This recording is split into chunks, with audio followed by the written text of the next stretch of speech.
लाहौर आने वाली train Karachi express की पावर वैन को आग लग गई है। आग काहना रेलवे स्टेशन के करीब लगी।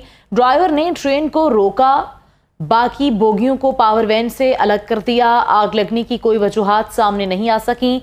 लाहौर रेलवे स्टेशन की रिलीफ टीमें जाए हादसा की जानिब पहुंच चुकी हैं। अहम खबर आपको देंगे। लाहौर के इलाके गुज्जर कॉलोनी में कराची से लाहौर आने वाली कराची एक्सप्रेस की पावर वैन में आग लग गई है। रेस्क्यू जराये के मुताबिक इमदादी टीमों ने मौके पर पहुंचकर कार्रवाई का आगाज कर दिया है। ट्रेन रोककर बाकी बोगियों को पावर वैन से अलग कर दिया गया है, ताहम आग लगने की वजूहात अभी सामने नहीं आ सकी हैं। पिछले हफ्ते आपको पता है चिल्लास से एक बस जो कराची जा रही थी उसमें फायरिंग हुई और कोई 10 अफराद जो है वो जाँ बहक हुए, शहीद हुए। उसमें शहीद हुए। कुछ की ऐसी हीरोइक कहानियां हैं कि अगर कोई लिखी जाए ना कोई कहानी कि आप अपनी फैमिली को, अपने ख़ानदान को किस तरह मोहब्बत करते हैं और किस तरह आप उनके लिए कुछ भी करने को तैयार हैं। थोड़े दिनों के बाद फिर से एक खबर आई है जिसमें पाकिस्तानी फौज के ऊपर अटैक हुआ है। पाकिस्तानी फौज के ऊपर एक नहीं अनेकों अटैक हुए हैं और इसको करने वाले वही टीटीपी बीएलए का गठबंधन है।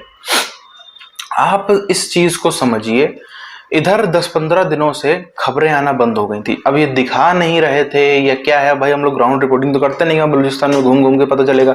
जितनी चीजें इंटरनेट पर आएंगी वही बताई जा सकती हैं। बहुत सी चीजें तो आती भी हैं मगर वो बलोच भाषा में, पश्तून भाषा में होती तो समझना भी मुश्किल हो जाता है। मगर इधर जितने दिन में ये पाकिस्तानी फौज के ऊपर हमले की खबरें नहीं आई थी उतने दिनों में हमने कैसी खबरें सुनी। आतंकवादियों के करीबी रिश्तेदार, राइट हैंड, लेफ्ट हैंड, घुस घुस के अज्ञात लोग आके इनको मार रहे हैं, ये खबर हमने सुनी।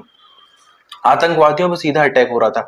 तो इसके पीछे काफी सारे हो सकते हैं चीजें, काफी सारी चीजें हो सकती हैं। शायद वो ही पार्टी यहाँ पे काम करे, काफी कुछ हो सकता है। अभी कॉन्स्पिरेसी थ्योरीज है इस पे, अभी तो कुछ प्रूफ जब तक नहीं तब तक कुछ कह नहीं सकते। मगर इतना तो तय है कि पाकिस्तान में कभी भी मामले रुक नहीं रहे, पूरा का पूरा वैसे ही चल रहे हैं। चाहे बॉर्डर पे इनकी फौजी निपटे, चाहे इनके आतंकवादी घुस घुस कर निपटे जाए, कहीं ना कहीं कुछ ना कुछ इनके साथ में हो ही रहा है। कराची से लाहौर आने वाली कराची एक्सप्रेस के पावर इंजन जो है वहां पर आग भड़क उठी, जिसके बाद जो है वो ड्राइवर ने गाड़ी को वहां पर रोक लिया और पावर इंजन को बोगियों से अलग करके जो है वो गाड़ी जो है वो मंजिल की जानिब रवाना कर दी गई। लेकिन जो पावर वैन है वो मुकम्मल तौर पर जाग से जलकर खाकतर हो गया।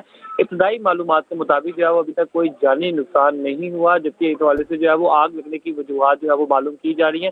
जो रेस्क्यू की टीमें हैं वहाँ पर पहुँच कर उन्होंने आग पर जो है मुकम्मल तौर पर काबू पा लिया है। इस पर जो है वो जो वैन थी उसको मुकम्मल तौर पर जो है वो ठंडा कर दी गई। कूलिंग का अमल जो है वो जारी है। कराची से लाहौर आने वाली कराची एक्सप्रेस की पावर वैन में आतिशज़दगी। पावर वैन को आग कहना स्टेशन के करीब लगी है। ट्रेन रोककर बाकी बोगियों को अलग कर दिया गया है।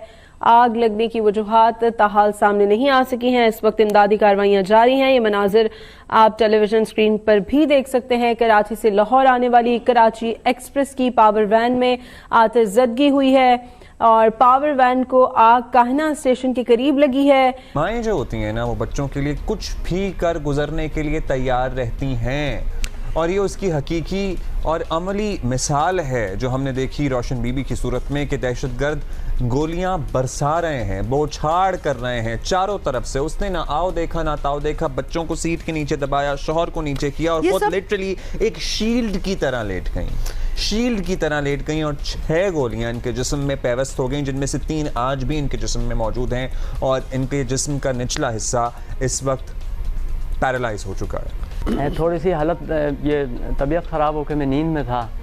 5 साल की बच्ची मेरे गोद में सोई हुई थी, तो मैं भी हल्की सी नींद में था और वाइफ खिड़की की साइड पे बैठी हुई थी, तो बच्चा उनके गोद में बैठा हुआ था।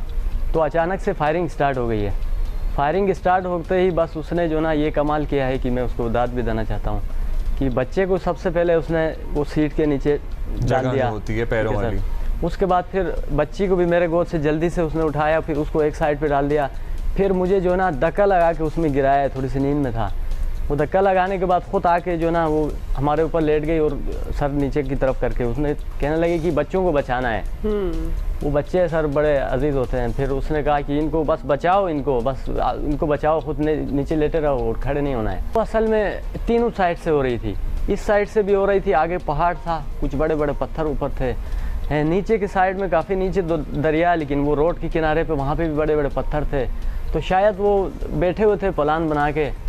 तो फिर वो बेचारा ड्राइवर ने इस तरह किया कि गाड़ी भगाना शुरू किया तो सामने से एक ब्रेस्ट मार दिया, तो उसके साथ कोई 6-7 बंदे उधर बैठे हुए थे, तो वो बेचारे भी उसमें जो ना फिर शहीद हो गए, कुछ जख्मी हो गए। ड्राइवर तो उसी जगह पे ही सर। ये हुआ कि जब गाड़ी भगाया उसने तो उसको भी ब्रेस्ट मार दिया, जब तक तो बस मैदान पे वो चल रही थी, तो जाके जो ना उतराई तक पहुंच गई थोड़ी सी फासले पे।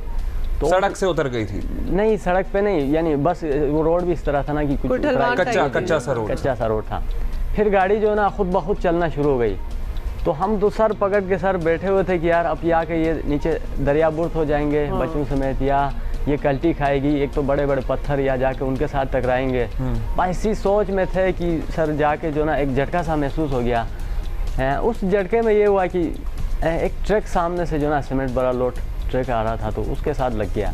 उसी दौरान ही वो ट्रक में आग लग गई। हम 1000 सोच हमारे जहन में आया, क्योंकि एक बंदे को ये होता है कि बंदा अकेला जब हो तो चलो या तो अपने आप को बचाओगे, एक ही जान के लिए बंदा सोचता है। अब फैमिली के साथ ये चीज़ बहुत मुश्किल होता है सर। अब बंदा ये सोचता है कि यार अब अगर मुझे लग गया तो उस वीरान दास में वो बच्चों का क्या होगा। फायरिंग कर रहे थे तो उस टाइम पे मैंने एक बेटी, बाप अपने अब्बू के पास था, बेटा मेरे पास, उनको दोनों को नीचे ला के सीट के नीचे उनको छुपा के, शोहर को भी नीचे करके मैं खुद उनके ऊपर हो गई। अचानक बस मुझे गोली लगी। थोड़ी देर बाद जब गोली ख़त्म हो गई, आवाज़ ख़त्म हो गया, तो मैंने शोहर को बताया बस बच्चों को लेके जाओ। बस आगे चल रही थी, अचानक पता ही नहीं चला कैसे इतना फायरिंग की आवाज़ बहुत ज़्यादा तेज़, आग लग रही थी, जैसे ऊपर से बारिश हो रही थी, वो शीशे सारे टूट गए थे। तो उस कंडीशन में बस बच्चे डर के रो रहे थे। फिर शोहर को भी मैंने साइड पे किया। हिम्मत नहीं यार सर, ये मैं उसको दाद देना चाहता हूँ। एक तो उसने जो है ना अच्छी माँ होने का उसने वो सबूत दिया, और दूसरी बात उसने एक अच्छी बीवी होने का भी उसने वो किया। वो कह रही थी कि बस अपने को बचाओ और बच्चों को बचाओ पहले। कि हमने जब सबसे पहले जो ना वो जब फायरिंग बंद हो गई तो वाइफ ने कहा कि यार इनको बचाओ ले जाओ। तो उसी में ये हुआ कि मैंने सबसे पहले बच्चों को पहले उठाया, उनको ले जाके वो जगह भी बहुत मुश्किल से जो ना वहाँ पे बस ये इतना कोशिश किया कि किसी के ऊपर पाँव ना लग जाए, क्योंकि किसी की जान निकल चुकी थी, कोई बस बेचारे बस खाली खून उनका निकल रहा था। तो वहाँ से बहुत मुश्किल से मैंने उनको नीचे उतारा।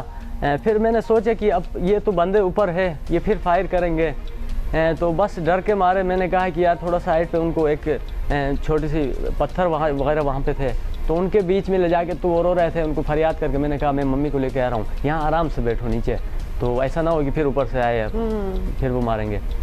फिर वापस आके सर मैंने कोशिश ये किया कि वहाँ से जगह तो बहुत जो ना मुश्किल था नीचे उतरने के लिए, तो मैंने सोचा कि ये खिड़की से इनको नीचे उतारूँ, रोशन बेबी को मैंने उनको उठाया, तो यहाँ से नीचे बिल्कुल उनके बेजान, पाँव भी सीधे ऐसे। तब तक आपको पता चल गया था कि उनको 6 गोलियां लगी? जी, उसने बताया कि मुझे तो गोली लग गया, लेकिन बच्चों को बचाना है। बड़े दिनों के बाद फिर से एक खबर आई है बलोचों की। टीटीपी वालों ने, बलोचों ने, इन सब ने मिलकर फिर से पाकिस्तानी फौज के ऊपर बड़े अटैक किए हैं, और एक नहीं अनगिनत किए हैं। शायद मुझे ऐसा लगता है कि कहीं ना कहीं मेरी ही नजर लग गई थी पहले में। आपने देखा होगा अक्सर वीडियोस में जब भी ऐसे अटैक होते थे कहता था अरे हर दूसरे दिन का है, हर तीसरे दिन का है। शायद मेरी ही नजर लग गई कि पिछले कम से कम 10-15 दिनों से कोई खबर नहीं आई ऐसी। खैर, अब मैं आगे किसी वीडियो में ऐसा बोलने से हिचकूंगा, परहेज करूंगा कि भाई आखिर मेरी खुद की नजर ना लग जाए। खैर, पाकिस्तान की बात करें तो बलूचिस्तान का और जो केपीके का राज्य है, इसमें हर बीतते दिन के साथ पाकिस्तानी फौज कमजोर से कमजोर तर होती जा रही है। भीषण रूप से कमजोर होती चली जा रही है। हर दिन की जो ग्रिप है, जो उनकी पकड़ है, वो छूट रही है, और उसका नजर जो हमको असर है वही इसी तरीके से नजर आ रहा है। अभी भी आप देखिए, एक तरफ तो पाकिस्तान के अंदर जो इंटरनल पॉलिटिकल क्राइसिस है, नवाज शरीफ को बुलाया गया है कि भाई इमरान खान का तो हमने विकेट किनारे लगा दिया, अब तुम्ही को अगले 4 साल 5 साल चलाना है, क्योंकि 5 साल तो चलाने देते नहीं है, 3-4 साल में हटा देते हैं, तो 3-4 साल तो चलाना है इलेक्शंस के बाद से।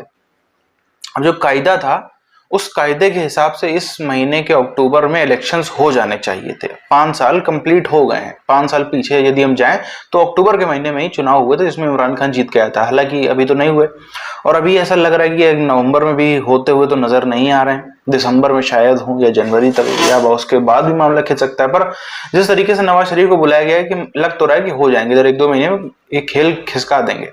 मगर जो सबसे बड़ी बात है इस समय पीटीआई एक बहुत बड़ी पॉलिटिकल फोर्स है। इस समय पीटीआई पाकिस्तान के अंदर बहुत बड़ी पॉलिटिकल फोर्स है। भले ही हफ्तों से इमरान खान जेल के अंदर है, कुछ भी हो, मगर पीटीआई की ताकत को आप कोई भी इस समय उसको काउंटर नहीं कर सकता। नवाज शरीफ की इस समय हैसियत नहीं है इमरान खान के सामने खड़े होने की, मगर जो वही जीतता है जो फौज जिसके साथ होती है।